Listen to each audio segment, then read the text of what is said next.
Hi, I'm Anna Denton-Jones of Refreshing Law Limited, and in today's session I'm going to be talking about the duty to prevent harassment in the new employment bill. So I'm recording this on the 30th of October 2024, when the duty to prevent sexual harassment has literally been enforced for a couple of days, where employers have had to start thinking about how they're going to prevent suppliers, visitors, service users, anyone who isn't their member of staff from harassing their employees when it comes to sexual harassment.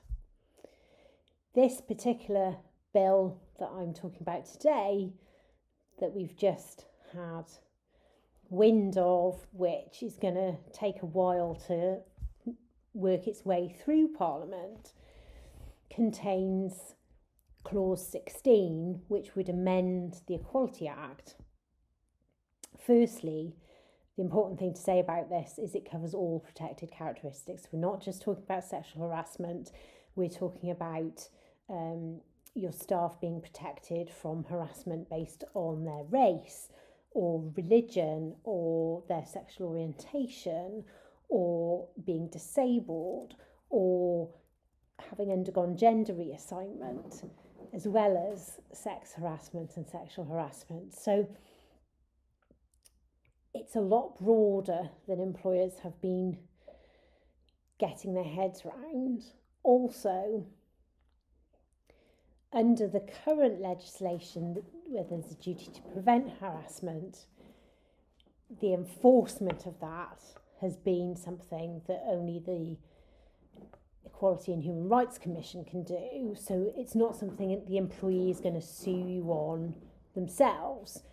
They could well argue it's a breach of trust and confidence in order to be able to argue constructive dismissal and find a pathway to unfair dismissal, but they're not going to be able to sue you for 25% more under the Equality Act provisions, because they don't have the right of enforcement of that particular provision.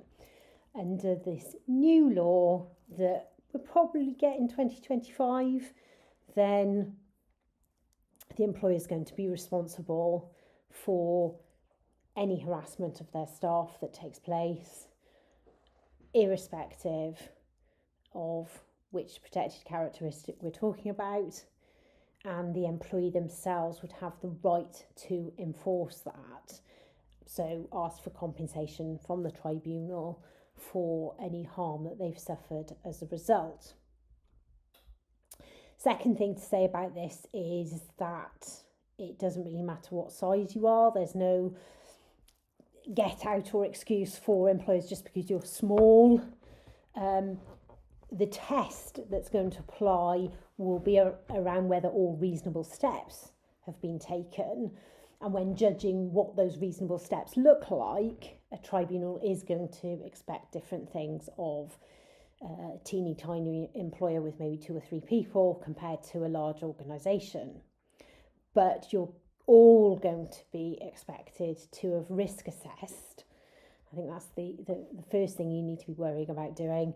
Risk assess where the risks are to your specific organisation, and every employer is different as to where those risks will be, and then map out what steps you're going to take flowing from that risk assessment. And obviously what goes into that will differ depending on the size and administrative resources of the employer.